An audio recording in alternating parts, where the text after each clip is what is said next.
Hi friends, एक बार फिर से आप लोगों का बहुत बहुत स्वागत है हमारे यूट्यूब चैनल जीके स्टडी में। दोस्तों, ये हमारा पॉलिटी का सेकंड लेक्चर है और इसमें हमने 15 क्वेश्चन लिए हैं जो आपको बहुत अच्छे से समझ में आ जाए। तो दोस्तों शुरू करते हैं। यहाँ पर सबसे पहले तो मेरे चैनल को सब्सक्राइब कीजिए, पसंद आए वीडियो तो लाइक कीजिए, उसे शेयर कीजिए।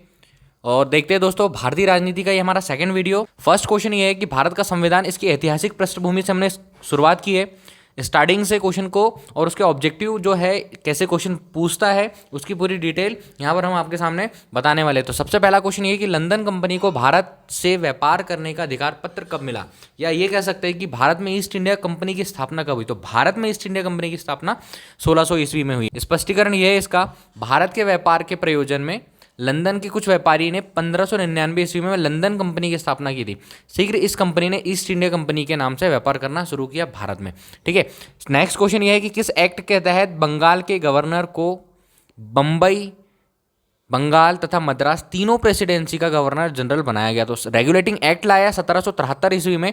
इसके तहत जो बंगाल का गवर्नर था उसको ही बंगाल, बंबई और मद्रास तीनों का गवर्नर जनरल बना दिया गया। स्पष्टीकरण, भारत में ईस्ट इंडिया कंपनी के नियमित एवं नियंत्रित करने की दिशा में ब्रिटिश सरकार द्वारा उठाया गया यह पहला कदम था कि बंगाल का जो गवर्नर था उसको तीनों प्रेसिडेंसी, बंगाल, बंबई तथा मद्रास तीनों का गवर्नर जनरल बना दिया गया। किस एक्ट के तहत? तो रेगुलेटिंग एक्ट 1773। इसके तहत बंगाल के गवर्नर को बंगाल, बंबई तथा मद्रास तीनों प्रेसिडेंसियों का गवर्नर जनरल बना दिया गया। अगला क्वेश्चन यहाँ पर हमारा ये है, किस एक्ट के द्वारा दोहरे प्रशासन का प्रारंभ हुआ? तो पिट्स इंडिया एक्ट के द्वारा 1784 में दोहरे प्रशासन का प्रारंभ हुआ।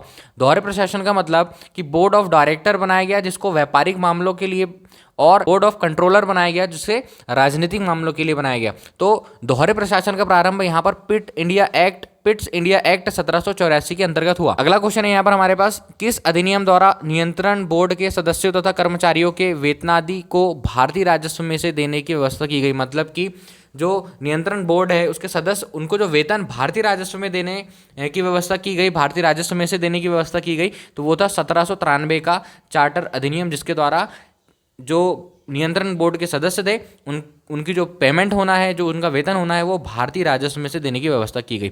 यहाँ से हम आगे बढ़ते। अगला क्वेश्चन हमारा, किस अधिनियम के तहत ईसाई पादरियों को भारत आने की आज्ञा मिल गई? तो 1813 ईस्वी में इन्हें एक चार्टर अधिनियम लाया। इसके तहत ईसाई पादरियों को भारत आने की अनुमति मिल गई। इससे पहले उन्हें भारत आने की अनुमति नहीं थी। तो 1813 से पहले ईसाई पादरियों को भारत आने की आज्ञा नहीं थी। इस अधिनियम द्वारा ईसाई पादरियों को आज्ञा प्राप्त करके भारत आने की सुविधा भी प्राप्त हो गई। अगला क्वेश्चन यहाँ पर हमारा, किस अधिनियम द्वारा बंगाल के गवर्नर जनरल को भारत का गवर्नर जनरल बना दिया गया? तो 1813 में इन्होंने चार्टर अधिनियम लाया जिसके तहत बंगाल के गवर्नर को भारत का गवर्नर जनरल बना दिया गया। स्पष्टीकरण यह है कि इस एक्ट के द्वारा भारतीय कानूनों को एकीकृत एवं संहिताबद्ध करने के लिए विधि आयोग का गठन भी किया गया। अगला क्वेश्चन यहाँ पर हम बढ़ रहे हैं आगे। अगला क्वेश्चन, प्रथम विधि आयोग का गठन कब व किसकी अध्यक्षता में हुआ? तो 1834 ईस्वी में लॉर्ड मैकाले की अध्यक्षता में प्रथम विधि आयोग का गठन किया गया। 1834 ईस्वी में। स्पष्टीकरण, 1833 का जो चार्टर अधिनियम लाया इसके द्वारा ही विधि आयोग का गठन हुआ, लेकिन 1834 में किया गया लॉर्ड मैकाले की अध्यक्षता में। अगला क्वेश्चन ये हमारा, उच्च सरकारी पदों के लिए खुली प्रतियोगी परीक्षा की शुरुआत किस अधिनियम के द्वारा की गई? तो 1853 का जो चार्टर अधिनियम था उसके द्वारा खुली प्रतियोगी परीक्षा की शुरुआत की गई। और 1853 का चार्टर अधिनियम जो था वो अंतिम चार्टर अधिनियम था, ये भी आपको याद रखना है। अगला क्वेश्चन यहाँ पर, भारत के गवर्नर जनरल का नाम बदलकर वायसराय किस अधिनियम के द्वारा किया गया? तो भारतीय शासन अधिनियम 1858 के अंतर्गत जो गवर्नर जनरल था उसका नाम बदलकर वायसराय कर दिया गया।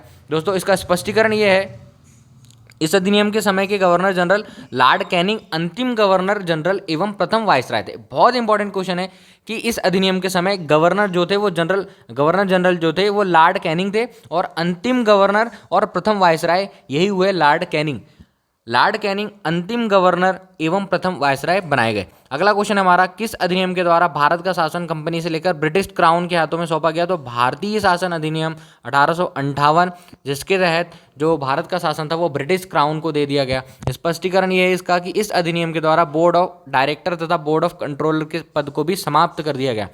बोर्ड ऑफ डायरेक्टर और बोर्ड ऑफ कंट्रोलर जो दोहरा शासन जो बना था उसको भी यहाँ पर समाप्त कर दिया गया। किस अधिनियम के द्वारा ईस्ट इंडिया कंपनी की सत्ता पूरी तरह से समाप्त कर दी गई?